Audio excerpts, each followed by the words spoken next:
And on today's episode of the Riderflex podcast, an updated list of tips for hiring managers in a hot candidate market. Number one, if you are not offering remote work, you're missing the boat. I talked to some folks, a lot of CEOs call me for input or advice. They're trying to make people come back to the office, or they're still living kind of in the old school world of trying to make people come back to the office. I'm just telling you right now, I don't think that's ever going back the way it used to be. Candidates are pushing back on that aggressively. I can't tell you how quickly candidates will ask whether or not it offers remote work, at least semi-remote. In fact, most candidates want 100% remote, semi-remote for sure, especially if it's software engineers or anybody that works from a laptop and a phone.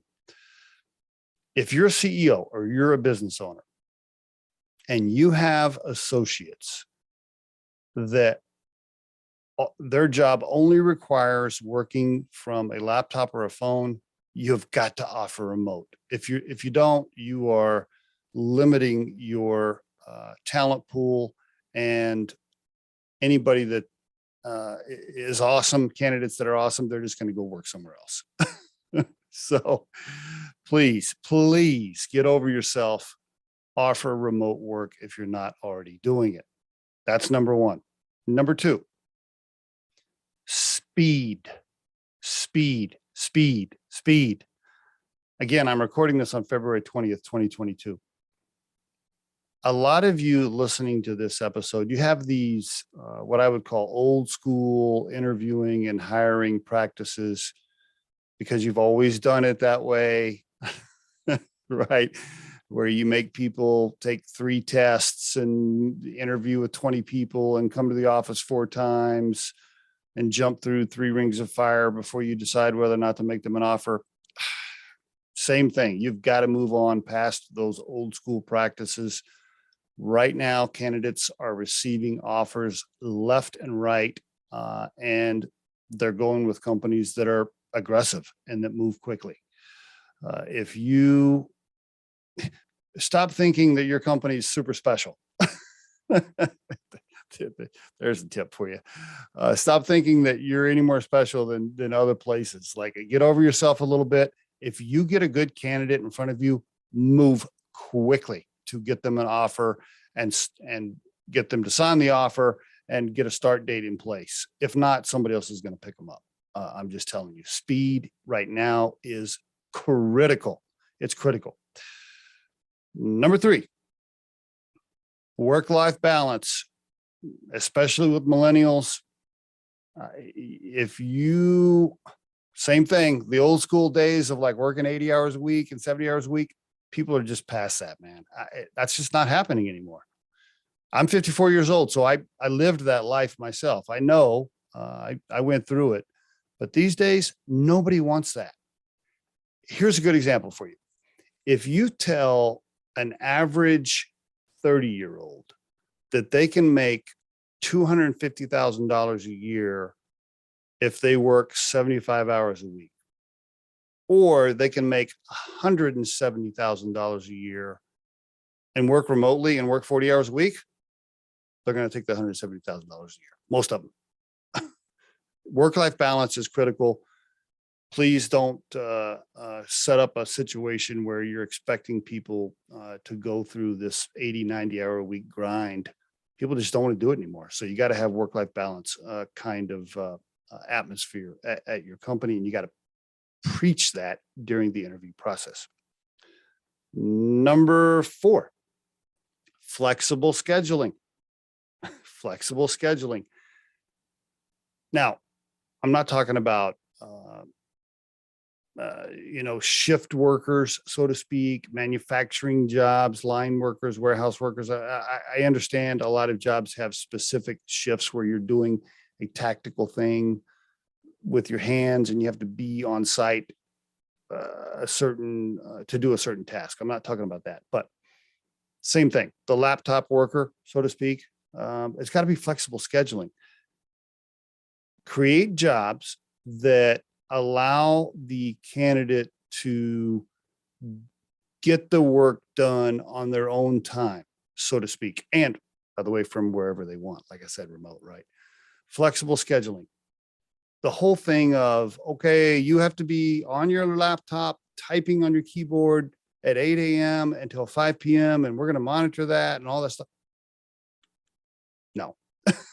No, no. If you're still doing that, get rid of that in the job spec. Don't do that. Don't create that kind of workspace because people are going to pass on those kind of jobs.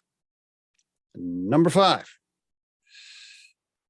I do still think it's absolutely critical to hire people that fit your company culture. Now, this is a hot button lately, right? I want to define what I mean by culture. I don't mean what you look like, sex, race, religion, white, black, whatever. No, I'm not talking about that. I'm not talking about old versus young. When I say culture, I mean, this is what I mean. Let me give you some examples. Let's say you own a meat packing plant, okay? And everybody that works there is loud and a bunch of curse words flying around all the time. And I don't know, they're all like hunters and they love to fish and hunt. And, I don't know, eat meat. And all of a sudden you try to put somebody in there that's like a super quiet, timid, librarian type personality that's like a vegan and doesn't like to see animals get hurt. Like, that doesn't fit the culture. That's what I'm talking about. The style of how the company works needs to somewhat match the person's personality and style so that they enjoy working there. You don't want to put them in an atmosphere that is uncomfortable for them, right? That's what I mean by culture. So here's another good example. At Riderflex, at Recruiting from Riderflex, we're what I would call a fast response culture. We talk to people about that.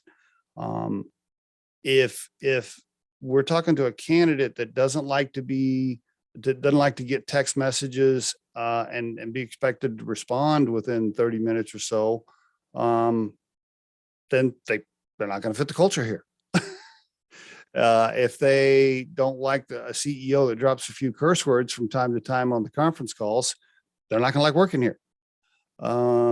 That's the kind of stuff I mean about culture. And I do think that is still important. I think you should talk about it with candidates and make sure you're hiring people that match that. So those are my big 5. Now, here's a bonus tip for you. Here's a bonus. I said I was going to do 5. Here's a bonus tip. Ready? Bonus tip. Pro tip. During your interview process, your courtship of the candidate, don't be messy and don't be weird. Don't be messy and don't be weird. Okay. Candidates are watching your every move, just like you're watching theirs, right? If you don't respond or if you don't get back to them or there was a scheduling conflict or you told them they were going to be talking to Johnny during the interview, but now they're talking to Mary or things got moved around or canceled at the last minute. If you appear messy at all as a company, candidates are going to be turned off by that. They're going to run away from you. Okay. They don't have to put up with that right now. They got way too many options. This goes back to stop thinking you're special, right?